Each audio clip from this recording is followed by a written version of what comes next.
Sabine Richter never imagined that accepting an invitation to a wedding in Egypt would change her life forever. At 52, this retired nurse from Düsseldorf had devoted 3 decades to caring for others, sacrificing her own dreams of traveling the world.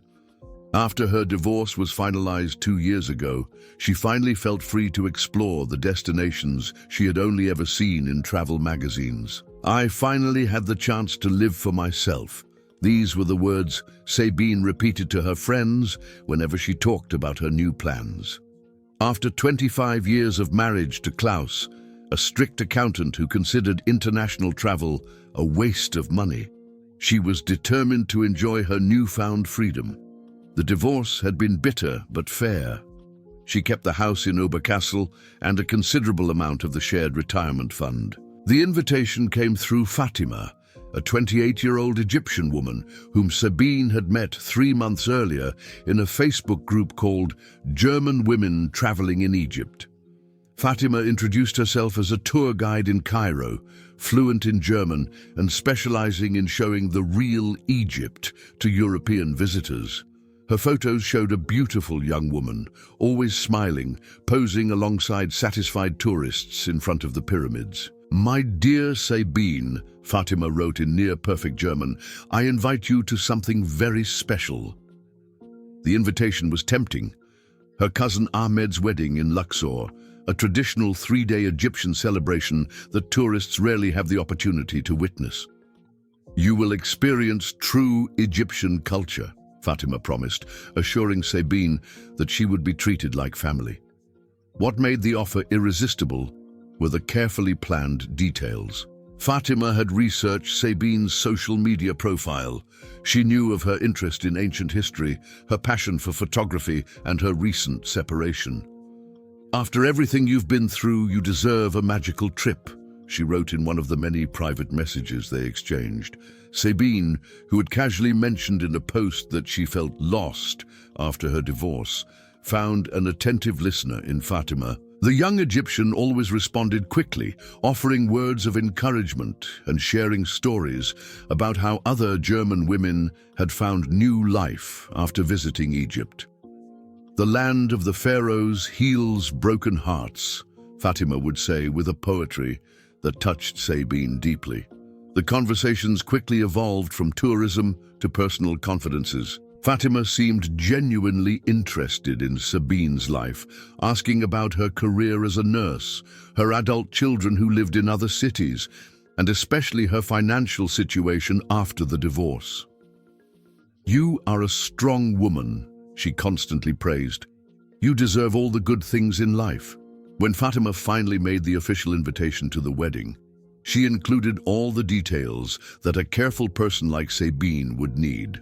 The flight would be paid for by the groom's family, a tradition, she explained. She would stay at the family home in Luxor, and she would have an authentic experience that no hotel could offer. "You will be like my German sister," Fatima promised. Sabine carefully researched trips to Egypt, read forums by German women who had visited the country, and even consulted her doctor about necessary vaccinations. Everything seemed legitimate. Fatima had sent photos of the family, the house where Sabine would be staying, and even a video of the bride showing the wedding preparations. Sabine's friends had mixed opinions. Petra, her best friend of 20 years, thought the trip was adventurous but exciting.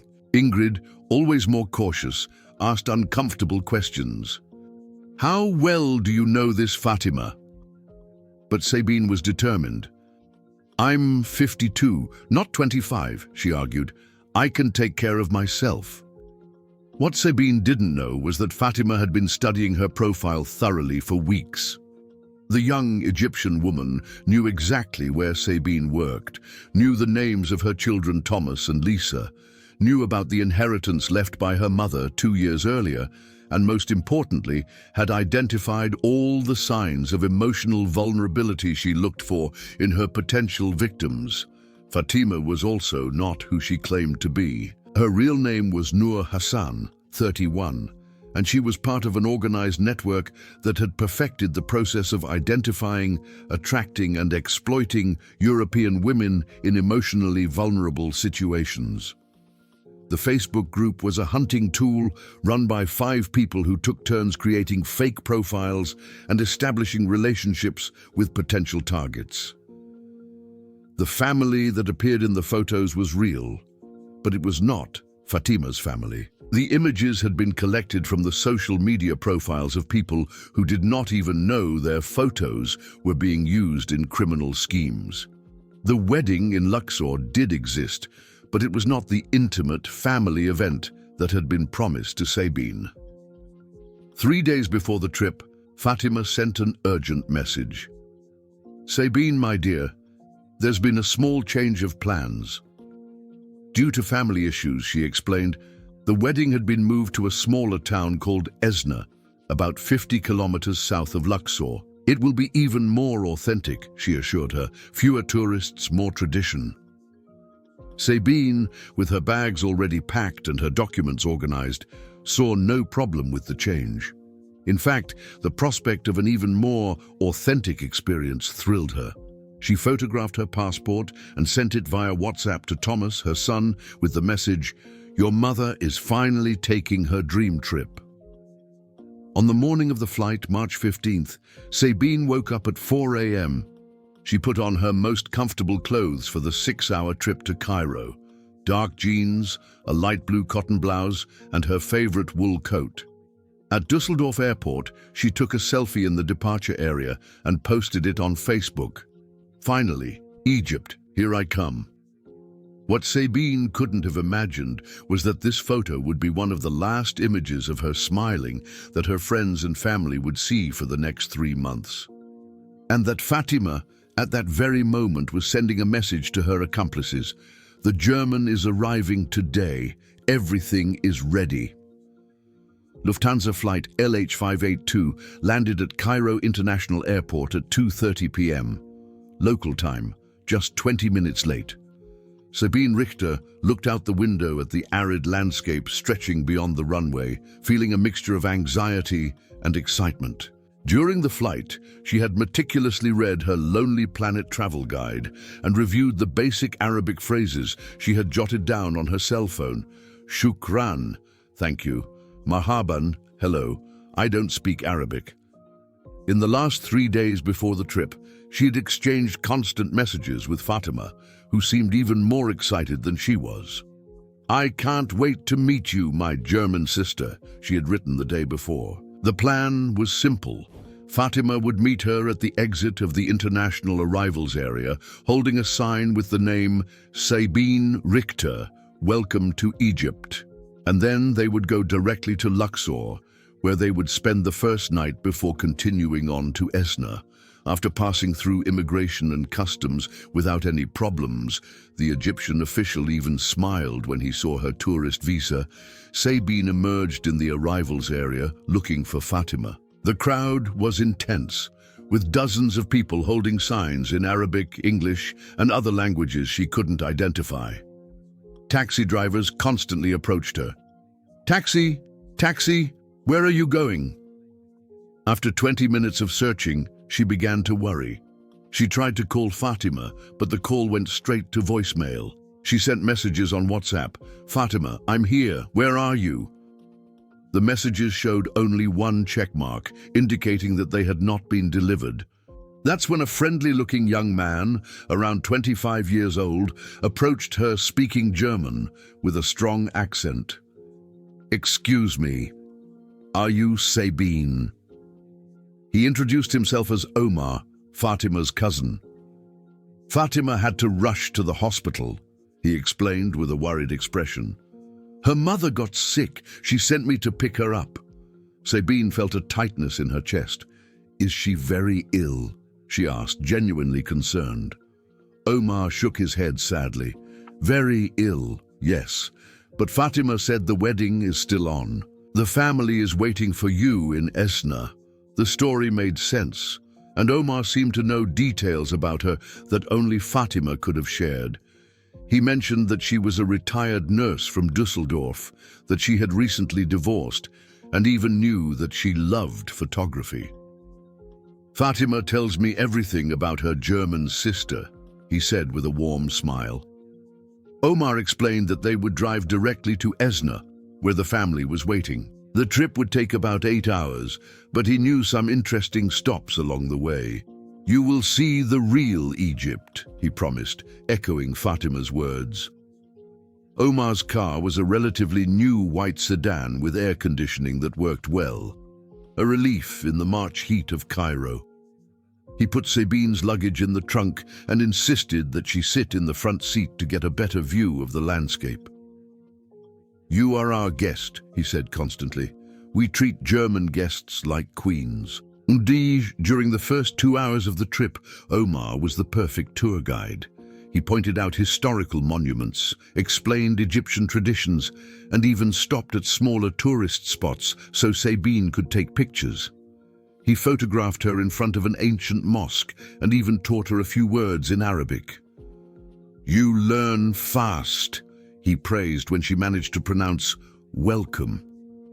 What caught Sabine's attention were the personal questions Omar asked, always in a natural way during conversations. He wanted to know about her retirement.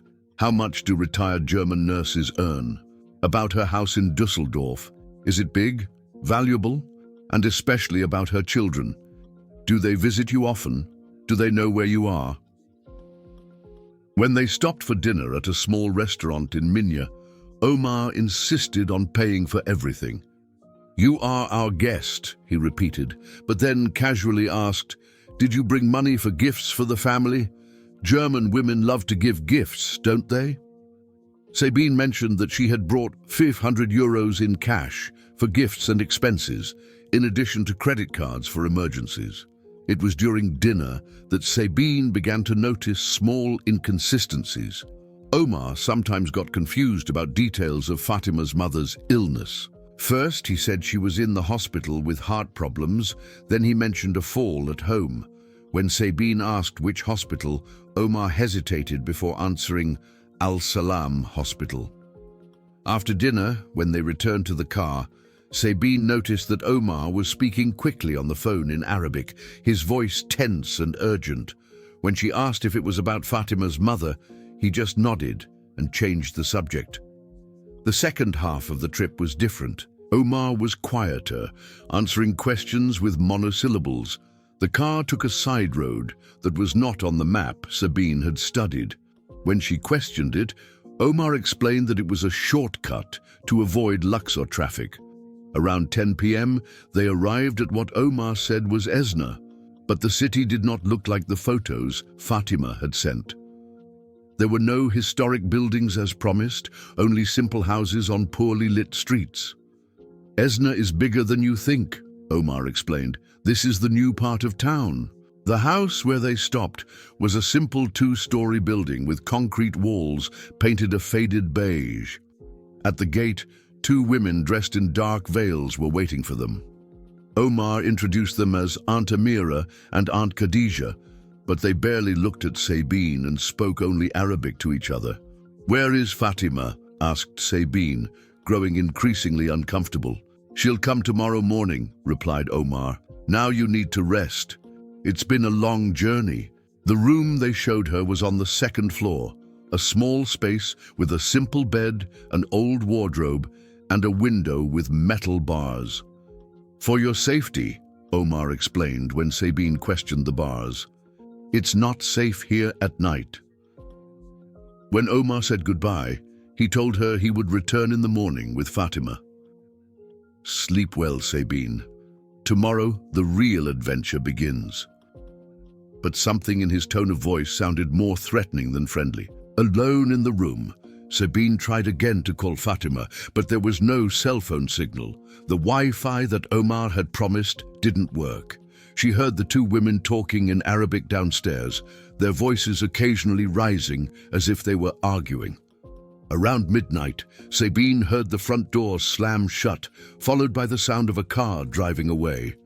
When she looked out the barred window, she saw Omar driving toward the main road. The lights in the house went out, and she realized she was alone with two strangers who didn't speak German in a place she couldn't locate on a map, with no communication with the outside world. "What have I done?" she whispered to herself, feeling the first chill of real fear. For the first time since arriving in Egypt, Sabine began to wonder if she had made a terrible mistake. Sabine Richter woke up on her third day in Egypt with the disturbing feeling that something was fundamentally wrong. She had slept poorly during the night, waking up several times to strange noises, footsteps in the hallway, voices whispering in Arabic, and the sound of cars arriving and departing. Each time she tried to listen more closely, silence returned, making her wonder if she was being paranoid. The morning brought more confusion rather than answers. Aunt Amira, one of the women who had welcomed her the night before, brought her strong black coffee and flatbread for breakfast. When Sabine asked, "Where is Fatima?" in basic German mixed with gestures, Amira just shook her head and repeated words in Arabic that she didn't understand. Around 10 a.m., Omar finally appeared, but not with Fatima. His demeanor was noticeably different from the day before, less warm, more formal. "Fatima is still in the hospital," he explained quickly, avoiding direct eye contact. "Her mother is very, very sick. She may die." Sabine expressed her condolences and offered her help. As a nurse, perhaps she could help in some way. Omar seemed to consider for a moment, then shook his head. "You are a tourist, not a doctor. It's different here." Most unsettling were the constant changes in plans. The wedding, Omar now said, had been postponed for 3 days due to the family emergency. "But you stay here," he insisted. "The family wants to meet you. It would be rude to leave." When Sabine suggested that it might be better to return to Cairo and wait in a hotel until the situation was resolved, Omar became visibly agitated. "No, no, that would be a great insult to the family. They have prepared so much for your visit." To distract her, Omar offered a tour of the city, but when they left, Sabine realized they were not in Esna, as he had claimed. She asked several people on the street in basic English what the name of the city was. The answers confused her even more. Some said Komombo, others just shook their heads, not understanding. During the sightseeing tour, Omar took her to some minor historical sites, but always in a hurry, not allowing her to talk much with other people, especially other tourists. When she tried to ask a group of German tourists for information at an ancient temple, Omar quickly intervened, saying they were untrustworthy people. It was at this point that Sabine began to notice a disturbing pattern. Omar always knew where she was. When she tried to go to the bathroom alone in a cafe, he showed up minutes later looking for her. When she said she wanted to buy postcards in a store, he insisted on accompanying her and staying by her side throughout the transaction. Omar's questions also became more intrusive and specific. He wanted to know exact numbers, how much money she had brought with her, what her credit card limits were, how much her house in Düsseldorf was worth. "Fatima wants to know," he explained. "She's planning a surprise for you." When Sabine mentioned that she wanted to call her children to tell them about the trip, Omar said that the local telephone system was having problems. "It will work again tomorrow," he promised. But when she tried to use her cell phone discreetly, she discovered that not only was there no signal, but the battery was running out quickly, and Omar had forgotten to bring the charger he had promised. Back at the house in the late afternoon, Sabine noticed more inconsistencies. The two women, who were supposedly Fatima's aunts, treated Omar with a formality that did not fit with a family relationship. They addressed him as Professor Sir, a term of respect that relatives rarely use among themselves. Even more disturbing, during dinner, when she thought no one was paying attention, Sabine heard one of the women refer to her in Arabic as the rich German. She had learned these basic words in her preparatory course for the trip and realized that she was not being treated as a guest of honor, but as something very different. That night, Sabine decided to test the waters. She told Omar that she was feeling ill and needed to go to the hospital. His reaction was revealing. Instead of showing concern, he seemed irritated and nervous. "German women are always sick," he muttered, then said that there were no good hospitals in the area and that she would feel better after a good night's sleep. When she insisted that she needed medical attention, Omar became more direct. "You're not going anywhere until Fatima arrives." It was the first time he had used a tone that brooked no argument. Alone in her room again, Sabine began to connect the disturbing dots. The marriage that had brought her there seemed not to exist.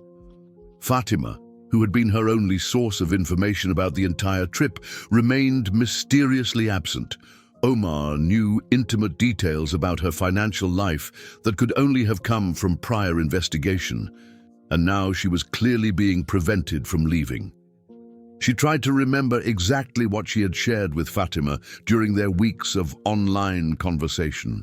With horror, she realized that she had mentioned not only her financial resources, but also details about her routine in Düsseldorf, the fact that her children lived far away and rarely visited her, and especially that no one expected to hear from her during the first week of her trip. "I'm not here as a guest," she whispered to herself in the dark. "I'm here as..." What? The word she didn't want to admit was clear in her mind. Prisoner. Around 2 a.m. she heard voices downstairs, not just the two women and Omar, but other male voices she didn't recognize. They spoke in Arabic, but occasionally she heard words in English: money, passport, Germany, her passport. With panic, she realized that Omar had kept it for safety on the first day, and she hadn't thought to ask for it back. Without her passport, she was effectively trapped in the country. The reality of her situation began to crystallize. She was not in Egypt as a tourist invited to a wedding. She was there as the victim of an elaborate scheme, and the people around her were not her hosts, but her captors. The terrible question that kept her awake for the rest of the night was, what exactly did they plan to do with her? The fourth day in Egypt brought a revelation that would forever change Sabine Richter's understanding of her situation. She woke up early, around 5:30 a.m., to the sound of a heated argument downstairs. Male voices spoke in Arabic in a clearly irritated tone, and she could distinguish Omar's voice among them. Curiously, one of the voices spoke in broken German, and Sabine was able to catch a few phrases. "She's too old. She's not what we ordered. This is going to cause problems." Around 8 a.m., Omar came up to her room with a more serious expression than on previous days. "Sabine," he said without his usual pleasantries, "we need to talk." For the first time, he sat down in the only chair in the room, assuming a posture that indicated a long and serious conversation. "Fatima isn't coming today," he began, and when Sabine was about to protest, he raised his hand to silence her. "Fatima doesn't exist," he continued in careful German. "I am Fatima. I was the one who wrote to you." The initial shock gave way to confusion. What did he mean? He was Fatima. Omar explained patiently. He had created Fatima's profile, used photos of a cousin who lived in Cairo, and spent months chatting with German women in Facebook groups. "You weren't the first," he said without apparent emotion, "and you won't be the last." Sabine felt the world spinning around her. What? What do you want from me?" she managed to ask. Omar sighed, as if the question were irrelevant. "At first we just wanted your money," he explained. "German women always have a lot of money, but then," he paused, "then other plans came along." "What other plans?" Sabine's voice was trembling. "There are men here," Omar continued, "rich men who, how to put it, have special desires. They pay very well for German women, especially older ones whom no one will miss." The horror of what Omar was implying hit Sabine like a physical punch. "You want to sell me?" she managed to whisper. Sell is a nasty word, Omar replied calmly. You'll have a new life, with a rich man who will take care of you. You said yourself that you were lonely. Sabine stood up abruptly, feeling nauseous. I want to go home, right now. Omar remained seated, calm. That's no longer possible, Sabine. You're not going anywhere. I have rights. I'm a German citizen. Your rights don't matter here, Omar replied, his voice taking on a harder tone. And besides, no one knows where you are. Your children think you're on vacation. Your friends aren't expecting to hear from you for weeks. It was true. Sabine had told everyone she would be offline for a week to really experience the local culture. No one would expect to hear from her until at least the end of the following week. Omar stood up and walked to the window. Someone is coming to see you this afternoon, he announced. His name is Mahmoud. He's very wealthy. He has businesses in Alexandria. He's looking for a companion. A companion? Sabine repeated, even though she knew exactly what that meant. You'll be nice to him, Omar continued. You'll smile. You'll show him you're a good German woman. If he likes you, you'll go with him. And if I say no? Omar turned to face her directly. For the first time, she saw something cold and calculating in his eyes. That's not an option, Sabine. After Omar left, locking the door behind him, Sabine sat on the bed, trembling. Everything was clear now. She had been lured into a human trafficking network that specifically targeted vulnerable German women. The psychological profile that Fatima Omar had built of her was perfect.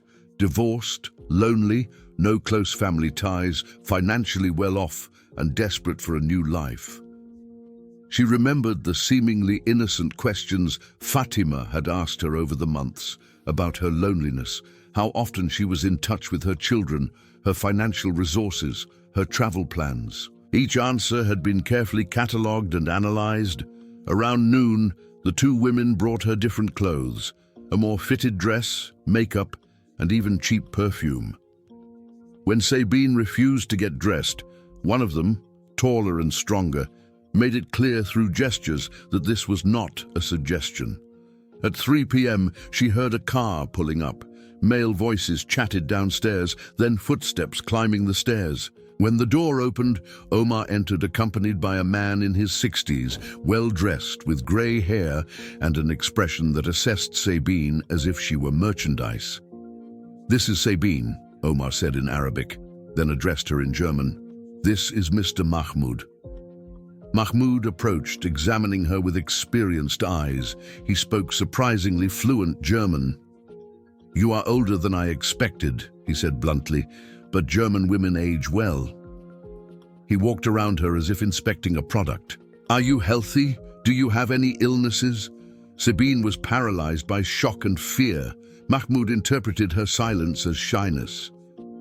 Well, I like shy women, he commented to Omar. She'll learn how to behave. She's very obedient, Omar lied. A good German housewife. She knows how to cook, clean, and she was a nurse. A nurse? Mahmoud's interest visibly increased. That's very useful. My mother is sick and needs care. He turned to Sabine. You'll take care of my mother, won't you? When Sabine didn't answer, Mahmoud frowned. Doesn't she speak? She's just nervous, Omar quickly explained. New situation, you know. Mahmoud nodded understandingly, then addressed Sabine directly. Listen, Mrs. Sabine, I'm a good man. I'll treat you well. You'll have a nice house, nice clothes, good food. All you have to do is be a good woman. I want to go home, Sabine finally managed to whisper. Mahmoud laughed. Germany is cold and lonely, he said. Here you have sunshine, family, a man who takes care of you. Why would you want to go back to nothing? The coldness with which he reduced her entire life to nothing was devastating to Sabine. How much? Mahmoud asked Omar in English. 15,000, Omar replied in the same language. She's old, 10,000. She's German, educated, a nurse. 12,000. 11,000, final. Omar nodded. They were negotiating her price, as if she were an object. Mahmoud turned to Sabine one last time. "I'll come back tomorrow to pick her up," he announced. "Get ready. Your new life begins." After he left, Omar remained in the room. "You're lucky," he said. "Mahmoud is rich. You'll be fine." "How can you do this?" Sabine asked, tears finally streaming down her face. "I'm a human being, not a thing." "You were already nothing in Germany," Omar replied emotionlessly. "Divorced, lonely, forgotten by your children. Here, at least you'll be needed. My children will look for me. Will they?" Omar tilted his head. "When was the last time you spoke to Thomas?" 3 weeks ago. "And Lisa? A month ago?" He knew the intimate details of her life better than she realized. "They'll think you're enjoying your vacation." The painful truth of Omar's words hit Sabine hard. Her adult children had their own lives, busy careers, relationships. They really wouldn't expect frequent contact during her adventurous vacation. "Why me?" she asked. "You were perfect," Omar explained almost proudly. "Vulnerable, but not penniless. Lonely, but not desperate. Old enough to be grateful, young enough to be useful. He had studied psychology to find ideal victims. How many others?" "You're the 7th German woman this year," Omar admitted. "But the others were more cooperative." "What happened to them?" "They're living their new lives now," he replied vaguely. "Some are happy, others—" He shrugged. "Others are learning to be happy." That night was the worst of Sabine's life. She fully understood her situation. She was being sold to a man who would see her as property. No rescue was coming, no one was looking for her, and she was in a country where she didn't know the laws, didn't speak the language, and had no allies. Even more terrifying, she realized that Omar and his network had done this many times before. They had perfected the process of identifying, luring, capturing, and selling European women. She was not the first, and she certainly would not be the last. For the first time since arriving in Egypt, Sabine began to plan her escape. But how could she escape when she was in unfamiliar territory, without documents, without money, and surrounded by people who saw her as merchandise? The 5th day dawned with Sabine Richter in a state of controlled panic. During her sleepless night, she had obsessively analyzed every detail of her situation, looking for any possibility of escape before Mahmoud returned to pick her up. The reality was devastating. No passport, no money. Omar had kept her euros for safety. No knowledge of the local area, and no Arabic language skills. Around 7 a.m., one of the women, Amira, brought her the usual breakfast, flatbread and strong tea. But this time, Sabine paid attention to details she had ignored before. Amira carried an old cell phone that she kept in her dress pocket. More importantly, she had left the bedroom door ajar, something that hadn't happened since the first day. Sabine decided to try a different approach. Instead of acting like a terrified victim, she would try to gain some trust. When Amira returned to collect the empty plate, Sabine smiled and said, "Shukran," "thank you," in Arabic, one of the few words she knew. Amira looked surprised, but responded with a nod. Encouraged, Sabine pointed to herself and said, "Sabine," then pointed questioningly at Amira. "Amira," the woman replied with a small smile. "Amira, children," Sabine tried in basic English, gesturing. To her surprise, Amira replied in broken English, "Yes, 3 children, boys." This small human connection gave Sabine an idea. Over the next few hours, she worked to establish some kind of relationship with Amira. She showed her photos of her own children that she had in her wallet. Omar had returned only the wallet, keeping the passport and money. Amira showed her photos of her children on her old cell phone. "You, a good mother," Sabine said in simplified English, pointing to the photos. Mother too. Very sad, very afraid. Something in Amira's face changed. She looked at Sabine for a long moment, then glanced nervously at the door. "You don't tell Omar," she whispered. And for the first time, Sabine saw compassion in her eyes. Around noon, Omar appeared with more clothes, a more formal blue dress and heeled sandals. "You need to get ready," he announced. "Mahmoud arrives at 4 p.m. "Please, Omar." Sabine tried to appeal to whatever humanity might remain in him. "You have a family. How would you feel if someone did this to your sister?" "My sister isn't stupid enough to travel alone to Egypt," Omar replied coldly. "You make stupid choices, you bear the consequences." But when Omar left, Sabine noticed that he hadn't locked the door completely. There was a small crack. It was the first time in 5 days that this had happened. Coincidence? Or maybe Amira had said something? Around 2 p.m., Sabine heard several male voices downstairs, including a heated argument between Omar and another man. She could make out a few words in English.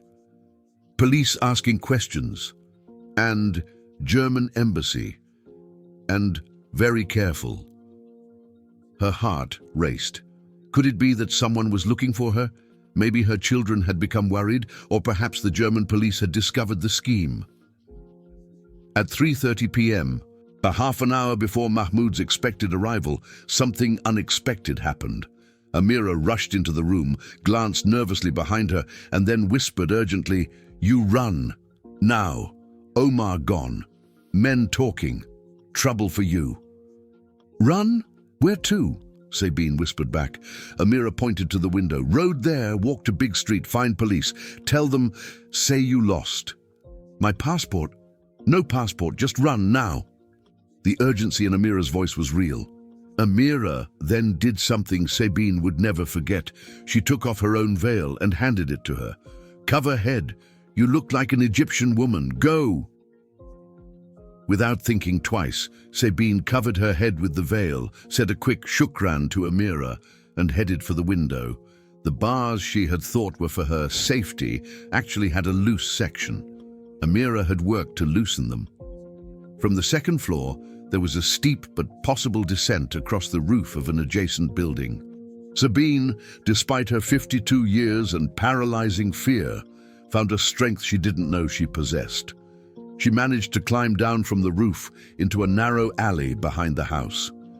She could hear male voices arguing inside the house, but she couldn't tell if they had noticed her escape. Following Amira's instructions, she walked quickly toward what appeared to be a main street. The veil and her attempt to walk like an Egyptian woman worked partially. She didn't attract immediate attention, but she was lost, terrified, and didn't know where to go. After about 20 minutes of walking, she saw something that made her cry with relief. A police car parked in front of a small market. 2 uniformed police officers were talking to the store owner. "Police, help me!" she shouted in English, running toward them. The officers turned around, surprised. "English? Tourist?" one of them asked. "German, German," Sabine said, removing her veil to reveal her clearly European face. "Kidnapped. Help!" What she didn't know was that, at that very moment, an international investigation was already underway. The German Foreign Ministry had been alerted by relatives of other German women who had disappeared in Egypt, and Interpol was tracking a pattern of disappearances linked to Facebook groups that targeted vulnerable German women. Her escape had not only come at the right time for her, it had come at the perfect time to expose the entire criminal network that had been operating for years in the Nile Valley. Sabine Richter's rescue, on the afternoon of March 19th, triggered one of the largest anti-trafficking operations in Egypt's recent history. What began as the case of a lost German tourist quickly turned into an international investigation that would uncover a criminal network that had been operating for at least 5 years. Luxor Police Commander Ahmed Farouk would later describe that day as a watershed moment in our fight against international human trafficking. When Sabine was brought to the police station, The officer's initial skepticism, after all lost tourists were common, quickly turned to shock as she began to describe her experience. She wasn't simply lost, Farouk would explain in later interviews. She described a systematic scheme with multiple perpetrators, forged documents, and what appeared to be an established commercial operation. The first important discovery came when Sabine mentioned the name Omar and described the house where she had been held. The local police knew the area. They had received several complaints from neighbors about strange activity at the property, including foreign women being seen occasionally, but always with male relatives who did not allow conversation. When the police arrived at the house 3 hours after Sabine's escape, they found evidence that confirmed their worst fears. Omar, whose real name was Khalil Hassan Abd el-Rahman, 34, had fled, but he left behind a laptop containing a veritable library of information about European women. "What we found was shocking," reported Special Investigator Youssef Mansour. Detailed profiles of hundreds of German, Austrian and Dutch women, saved Facebook conversations, amateur psychological analyses, and even market value assessments based on age, financial status and family ties. The laptop revealed that the network operated under the name Desert Rose Tourism, a fictitious company that was never formally registered but maintained a sophisticated online presence. They had created multiple female identities on social media, each with elaborate backstories, photos stolen from real profiles, and personalities designed to attract different types of victims. Fatima was just one of at least 12 fake identities. There was also Yasmin, who specialized in attracting women interested in adventure and spirituality, Noor, who focused on recent widows, and Amina, who targeted professional women in career transition. The investigation revealed that Sabine had been the 23rd documented victim of the network in the last 3 years. Of the previous 22, 11 had been sold to men in various parts of Egypt and neighboring countries. 8 had managed to escape or been released after their families paid a ransom, and 3 remained missing. Mahmoud El-Khatib, the man who had bought Sabine, was arrested at his home in Alexandria the following day. At his home, police found 2 other European women, Maria Santos, a 47-year-old Portuguese woman who had been married to him for 8 months, and Jennifer Walsh, a 55-year-old English woman who had arrived 3 weeks earlier. Both women were in a state of psychological shock, reported social worker Fatma Al-Zahra, who worked with the victims. They had been conditioned to believe that they had no choice, that their families did not want them back, and that resistance would result in terrible consequences. The network was more sophisticated than initially imagined. It operated on 3 levels. Hunters, like Omar, who identified and lured victims online. Processors, who kept the women during the preparation period, and distributors, who made the connection with end buyers. Parallel investigations in Germany, conducted by the BKA, Federal Criminal Police Office, revealed that the network had meticulously studied German society to identify vulnerabilities. They knew about the high divorce rates, the isolation of many elderly people, the difficulties of reintegration after retirement, and even patterns of behavior on social media that indicated emotional susceptibility. They were criminals, but they were also very competent amateur psychologists, noted Dr. Klaus Weber, a criminologist at Heidelberg University who studied the case. They understood that loneliness and the need for human connection could be turned into weapons. The legal process was complex, involving multiple jurisdictions. Omar was captured a week later at the Libyan border, attempting to flee to territory where it would be more difficult to extradite him. Mahmoud and 5 other members of the network received sentences ranging from 15 to 25 years in prison. More important than the arrests were the systemic changes that the case brought about. The Egyptian government, under significant international pressure, implemented new protocols to monitor suspicious activities involving tourists, especially women traveling alone. Border police received special training to identify potential victims of trafficking.